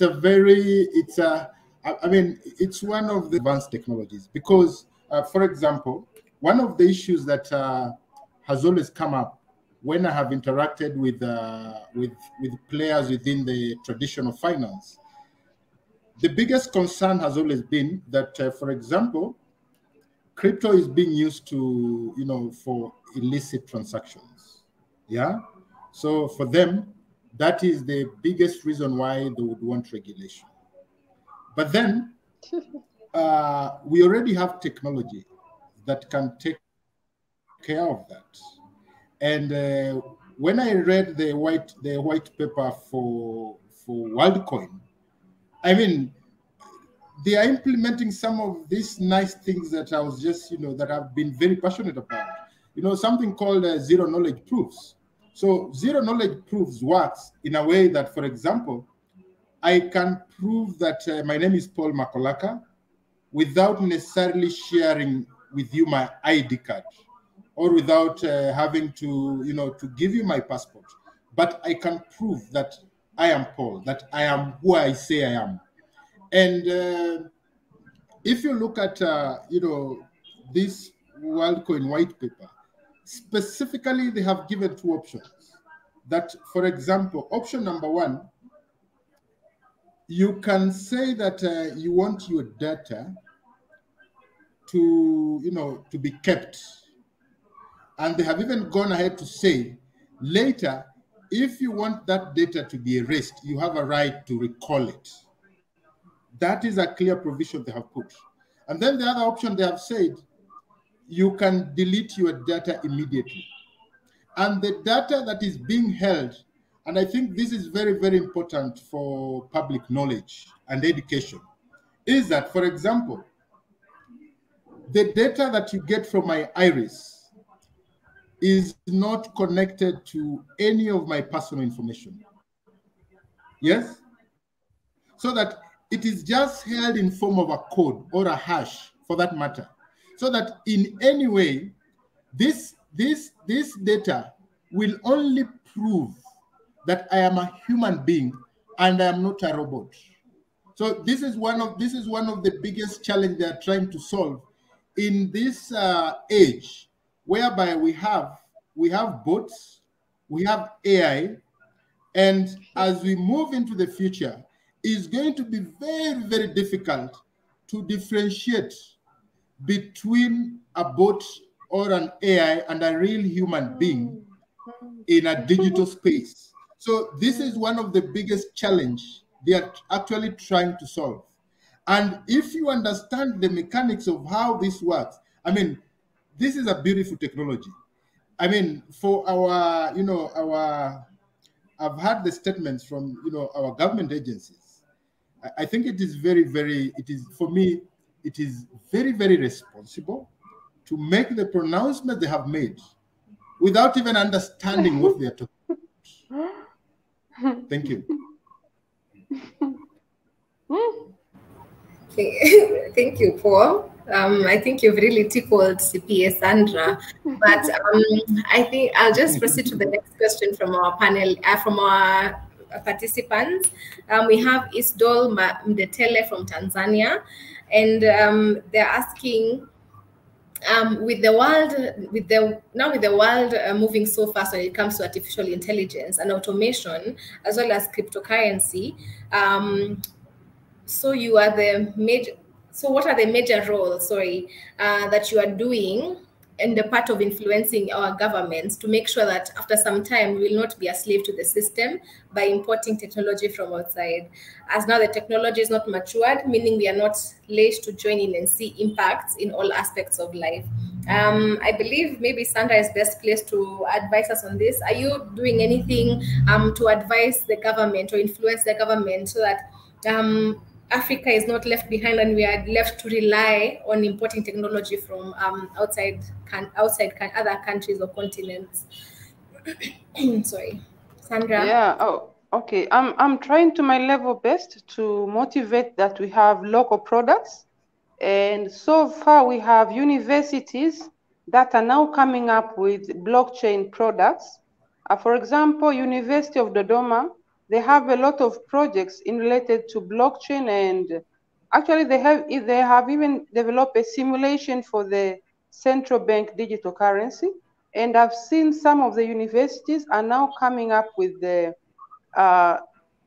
with subjects related to blockchain. So I think we are moving there, coming with our own local products. Thank you. Thank you. And I think this for this question, I'll direct it to James.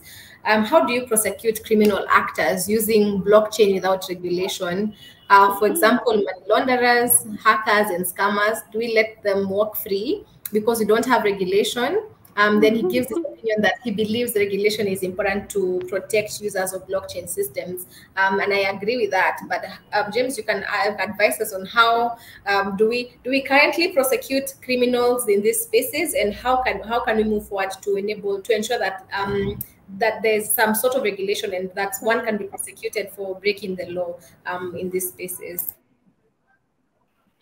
Yeah, obviously I think people are being prosecuted, obviously, and other laws. For instance, the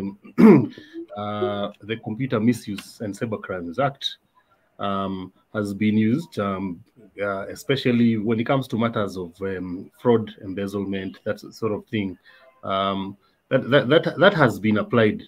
However, I had occasion to listen to the Director General of the Financial Reporting Center, which is our Proceeds of Crime and Money Laundering Act, is the Financial Intelligence Unit that is supposed to investigate this sort of thing. And what he told me that they were currently sitting with the DCI, I think KRA, CBK, don't remember who else might have been, and they were specifically looking at the issue of crypto and how that is supposed to be brought within the ambit of the money laundering or other sort of similar sort of crimes. And the updated regulations, I've not gone through them in detail, but I was keen because I know I think cabinet approved them like 2 weeks ago. The suggested amendments, or I think it's the amended bill. The amendment bill has already been sort of approved for tabling. So I haven't had a look at it, but I know that is one of the areas that they have been looking at, basically because it is very easy, or rather it is seen as one of the areas where it may be easy to hide proceeds of crime. or counter or financing of terrorism and such like. So it is an area that they're actually looking at. I also know that even under the peer reviews that we do with some of the other East and Southern African groups, that is also something that has also been raised as a loophole. And also, I guess, even internationally, it is also something that we will probably be looking to. So I expect that going forward, we may see more specific regulations. But I think one of the biggest problems, like we have said before, and I think central bank really needs to wake up. And if it's not central bank, somebody else may need to step in, because we do need to have some semblance of regulation and sort of guidance as to how people should use this, so that you do not necessarily find yourself being accused of a crime which is not in the books. Again, it's the principle of legality. But also, I wanted to mention one last thing in terms of also regulation, because we were talking about it. I think it would be also a very good. It would go a long way to supporting the AFCFTA, the African Continental Free Trade Area, because I've noticed some of the Twitter space that go on, especially on crypto and this sort of thing. The Kenyans and Nigerians have been very proactive in terms of pushing for this. And it would go a long way, especially because of the way we experience currency risks, losses, forex losses, and a very low intra-African trade. I believe perhaps having this sort of digital assets that everybody can trust, that is a store of value, so that I don't have to take a Naira and then I'm worrying tomorrow whether it will be worth a quarter of what it was yesterday. I think it was one of those areas that would really go a long way in stimulating and supporting intra-African trade. And therefore, like we're saying, and maybe I may go back to what Paul had said, maybe that combined approach may go a long way towards achieving this. Thank you very much. We have actually more questions. So there's a question to comment from WW. If international protocols are developed bearing recommendations to govern digital assets, for example, what happens to changes in such blockchain technology, and even when done away with, where will the regulators go if they stand alone, like in the case of James, or what James mentioned, the Financial Services Authority? So he's wondering, if we come up with one regulator for this technology, what happens to them in the event that the whole technology just disappears or it's done away with, which as Paul says, it's here to stay. So that is an unlikely scenario. But he was giving his opinion that he feels as though an existing regulator should have a specialized department in the regulation of blockchain and such other technologies. And that has been debated. And if I open the ground for another debate, we will be here for another hour, especially between John and Paul and Dr. Julian. So yes, so we have the last question from Faith. Will the recording of this webinar be shared? She needs to leave, but she really wants to follow up on that discussion. Grace is going to just jump in and tell us whether the recording will be shared, and also how we can join the Data Privacy and Governance Society of Kenya, as well as whether, if you have any other questions, how to reach out to the society so that you can have them answered. But for now, I have to thank the panelists for such an engaging discussion around blockchain, Web3, and cryptocurrency. I have learned so much, and I hope all the participants have learned so much as well. And now I'll just hand over the floor to Grace. Grace. Thank you so much, Monica. We are also so grateful for your moderation. And let me just also join you in thanking our panelists for such an engaging discussion. It's so interesting that they don't all see from the same side on some of the issues, but they've also been able to give us the 101. I hope everybody goes home having learned at least the basics on all these technologies, and so that later on, when these issues face you as a practitioner, when they come to your desk as a policy analyst or a policy advocate, you can be able to remember some of the things you heard from our very distinguished panel today. So thank you so, so much.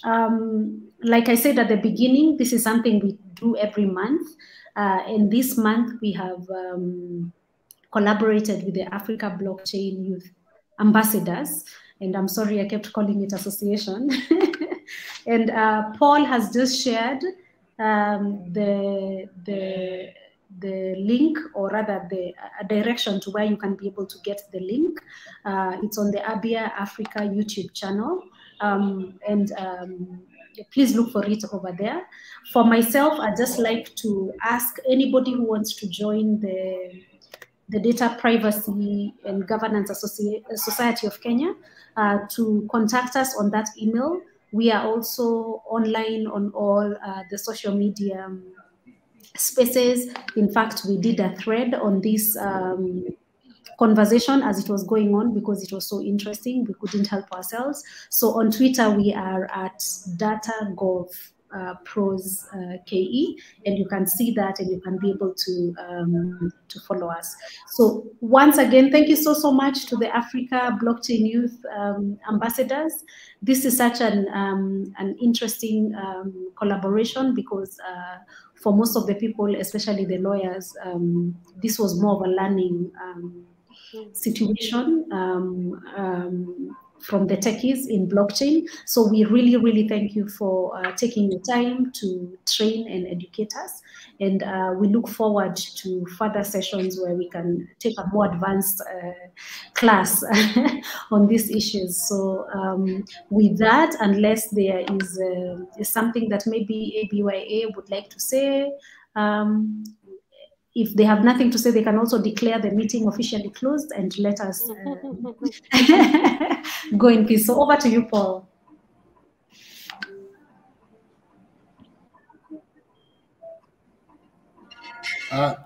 Thank you very much, ladies and gentlemen. It was a wonderful time. Time has really gone so fast. So that to allow others to jump into other meetings, please let us adjourn this meeting. Until we meet again next time, just remove yourself from the studio. Thank you. Thank you. See you. Okay, thank you, everyone.